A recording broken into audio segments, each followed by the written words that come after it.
Hey there, it's Tim Peirce with the Peirce Group at Keller Williams Realty, coming to you today to talk to you about a really important and timely topic, which is, as a seller, how do you shake out the best offer in a multiple offer situation? So let's jump into it. So in August 2020, in our country, over 55% of homes that were on the market experienced multiple offers, at least more than one offer on the home.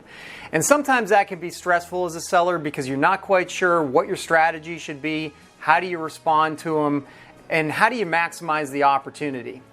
So I've got three simple strategies and approaches for making sure that you can shake out the best offer in a multiple offer scenario.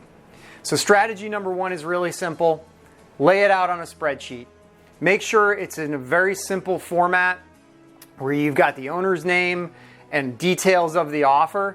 If you want a copy of a very simple spreadsheet as to how to lay this out in a really simple way, happy to share that with you. Just reach out to us.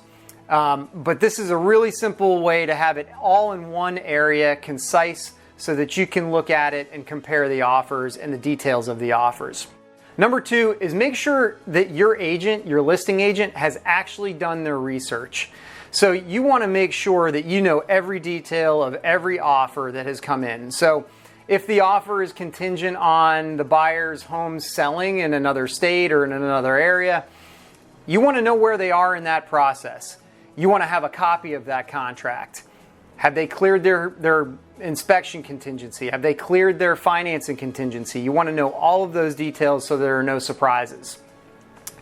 In addition to that, what if there's a financing contingency?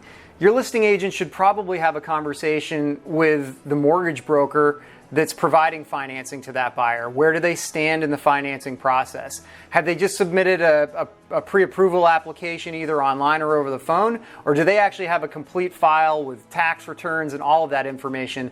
Because that distinction is a big difference. People oftentimes don't understand the difference between pre-approval and a true pre-qualification letter and what that means to you as a seller. And it's important to know that sometimes just having the highest offer, in terms of monetarily, doesn't necessarily mean it's the best offer. You really have to evaluate them on all their merits. So the third point is, how do you maximize the opportunity, right? I mean, so many sellers are like, man, I'd love to have a bidding war, right? But then how do you maximize the opportunity? And this is really big because what you have to do is, once you have everything clearly laid out and you've been able to evaluate all the offers and compare and contrast and determine who has the best offer, that's when you can come up with your strategy. So your strategy may be, hey, I'm just going to simply negotiate with my highest and best offer that I already have because I like it and I'm comfortable with that. Or you may choose to negotiate with more than one. Or lastly, you might choose to request a highest and best. And if you request a highest and best, everybody, typically you'll set a deadline. Let's say it's 5 o'clock on Wednesday. Everybody must get their highest and best offers in by such and such, by such and such a time. And that's a third approach. What a lot of people don't know is that it's up to you as to whether or not you want to give your listing agent permission to spill the beans to all the competitive offers, what the highest and best offer actually has in it. And that's a choice only you can make, and whether or not you think that that's in your best interest.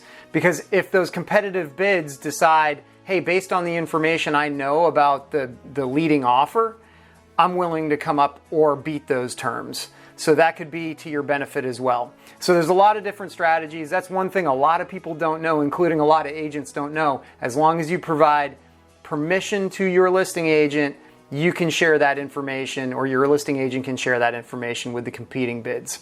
So I hope you find this helpful.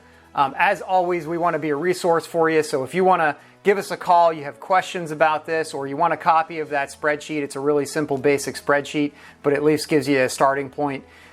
We'd be happy to help you in any way we can. As always, thanks for checking out our video, and hope you have a great day.